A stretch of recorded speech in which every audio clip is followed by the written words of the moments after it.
Vettichira toll പ്ലാസയുമായി ബന്ധപ്പെട്ട അപാകതകൾ ചർച്ച ചെയ്യുന്നതിനാണ് കുറ്റിപ്പുറം ബ്ലോക്ക് പഞ്ചായത്ത് ഭരണസമിതിയുടെ അടിയന്തര യോഗം ചേർന്നത്. ദേശീയപാത 66മായി ബന്ധപ്പെട്ട മുഴുവൻ ജോലികളും പൂർത്തിയാകാതെ ടോൾ പിരിവ് ആരംഭിച്ചതിനെതിരെ കുറ്റിപ്പുറം ബ്ലോക്ക് പഞ്ചായത്ത് ഭരണസമിതി പ്രതിഷേധം രേഖപ്പെടുത്തി. ബ്ലോക്ക് പഞ്ചായത്ത് പരിധിയിൽപ്പെട്ട മുഴുവൻ പ്രദേശങ്ങളിലെയും ആളുകൾക്ക് സൗജന്യ യാത്ര ഒരുക്കണമെന്ന് ആവശ്യപ്പെട്ട് കുറ്റിപ്പുറം ബ്ലോക്ക് പഞ്ചായത്ത് പ്രമേയം പാസാക്കി. ഇക്കാര്യം ചൂണ്ടിക്കാട്ടി മുഖ്യമന്ത്രി, കേന്ദ്ര ഉപരിതല ഗതാഗത മന്ത്രി, മനുഷ്യാവകാശ കമ്മീഷൻ, സംസ്ഥാന പട്ടികജാതി കമ്മീഷൻ, NHAI, സംസ്ഥാന പൊതുമരാമത്ത് മന്ത്രി, ജില്ലാ കളക്ടർ അടക്കമുള്ളവർക്ക് നിവേദനം നൽകാനും ബ്ലോക്ക് ഭരണസമിതി തീരുമാനിച്ചു.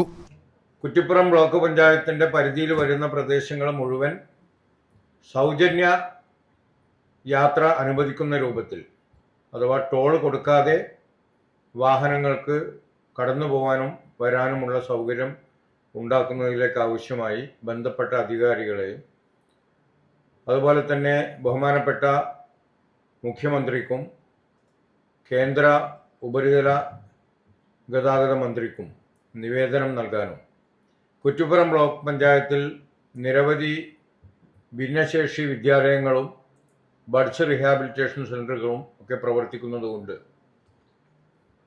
അവിടങ്ങളിലേക്കൊക്കെ പോകേണ്ട ഭിന്നശേഷിക്കാരായ കുട്ടികൾക്കും അവരുടെ കുടുംബങ്ങൾക്കുമൊക്കെ സൗകര്യം ഉണ്ടാക്കുന്ന രീതിയിലുള്ള ഒരു സംവിധാനം ഉണ്ടാവണമെന്ന് മനുഷ്യാവകാശ കമ്മീഷനും സംസ്ഥാന പട്ടികജാതി കമ്മീഷനും അതുപോലെ തന്നെ ബഹുമാനപ്പെട്ട കേന്ദ്ര മന്ത്രിക്കും നിവേദനം നൽകാനും, NHAI അതുപോലെ തന്നെ കേന്ദ്ര വർക്ക്സ് ഡിപ്പാർട്ട്മെൻറ്റ്, ബഹുമാനപ്പെട്ട കേരള പൊതുമരാമത്ത് വകുപ്പ് മന്ത്രി, മോട്ടോർ വെഹിക്കിൾ വിഭാഗം മന്ത്രി എന്നിവർക്കും ബഹുമാനപ്പെട്ട ജില്ലാ കളക്ടർക്കും ഇതുമായി ബന്ധപ്പെട്ട പരാതികൾ നൽകാനും ഇന്ന് ഈ അടിയന്തര യോഗത്തിൽ തീരുമാനമായിട്ടുണ്ട്.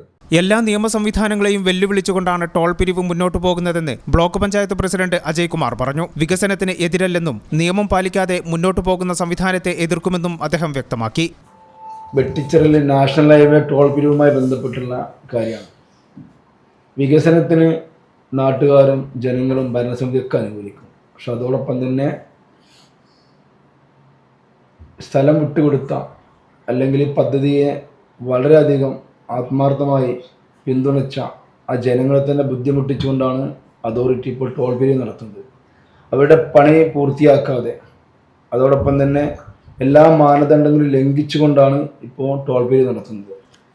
വെട്ടിച്ചിറ പ്രദേശത്തുള്ള 200ഓളം ഖബർസ്ഥാനും അവരെല്ലാം അവരുടെ പിതാക്കന്മാരും ഹിന്ദുക്കളെല്ലാം വിട്ടുകൊടുത്തുകൊണ്ടാണ് ആ NH റോഡ് വന്നിട്ടുള്ളത്. അതുപോലും പരിഗണിക്കാതെയാണ് അതോറിറ്റി എല്ലാ മാനദണ്ഡം ലംഘിച്ചുകൊണ്ട് മുന്നോട്ട് കൊണ്ടുപോകുന്നത്. അതുകൊണ്ട് കുറ്റിപ്പുറം ബ്ലോക്ക് പഞ്ചായത്തിൻ്റെ ശക്തമായ പ്രതിഷേധം ഈ ടോൾ പിരിവ് നടത്തുന്നതിന് എതിർക്കുന്നുണ്ട്. കുറ്റിപ്പുറത്ത് ഈ പദ്ധതിയുമായി ബന്ധപ്പെട്ടുള്ള വർക്ക് പൂർത്തിയായിട്ടില്ല. കൂടാതെ കൂരിയാട് ഭാഗത്തുള്ള പാല നിർമ്മാണം പൂർത്തിയായില്ല. ഇതെല്ലാം പൂർത്തിയാവുന്നതിന് മുന്നെയാണ് ഈ ടോൾ പിരിവ് നടത്തുന്നത്. അതോടൊപ്പം തന്നെ ഒരു വലിയ പ്രതിഷേധമാണ് സർവീസ് റോഡ്, വട്ടപ്പാറ ഭാഗത്തുള്ള സർവീസ് റോഡ് പൂർത്തിയാവാതെയും ഈ ടോൾ പിരിവുമായി ബന്ധപ്പെട്ട് അതോറിറ്റി മുന്നോട്ട് കൊണ്ടു. അതിനർത്ഥം എല്ലാ നിയമ സംവിധാനവും വെല്ലുവിളിച്ചുകൊണ്ട് ഇവിടുത്തെ ജനങ്ങളെ ഒരു വിഡ്ഢികളാക്കിക്കൊണ്ട് ഒരു വളരെ രീതിയിൽ ബുദ്ധിമുട്ടിക്കുന്ന രീതിയിലുള്ള സംവിധാനമാണ് ഇപ്പോൾ നടന്നുകൊണ്ടിരിക്കുന്നത്. അതുകൊണ്ട് കുറ്റിപ്പുറം ബ്ലോക്ക് പഞ്ചായത്ത് ഇതുമായി ബന്ധപ്പെട്ടുള്ള എല്ലാ കാര്യങ്ങളിലും സജീവമായി ഈ ഭരണസമിതി ഈ നടപടിയെ ശക്തമായി എതിർക്കുകയാണ്, പ്രതിഷേധിക്കുകയാണ്. വെട്ടിച്ചിറ ടോൾ പ്ലാസ ഉൾപ്പെടുന്ന ഡിവിഷൻ അംഗം VK അഷ്റഫാണ് പ്രമേയം അവതരിപ്പിച്ചത്. Vice president CP Ummukulsu, standing committee അധ്യക്ഷരായ റഷീദ് കിഴിശ്ശേരി, അബ്ദുൽ കരീം KP, വഹീദ, അംഗങ്ങളായ ബഷീർ മാവണ്ടിയൂർ, അഷ്റഫ് രാങ്ങാട്ടൂർ, സൈനബ, അനീസ് കൊടിയിൽ, മഖ്ബൂൽ, ജംഷീറ എന്നിവർ പ്രമേയത്തെ അനുകൂലിച്ച് സംസാരിച്ചു. ഈ channel news Valanchery. Nadakkavil hospital academy of paramedical sciences, Nadakkavil hospital building, Valanchery, Malappuram. Phone number 04942084 010 7034 071111.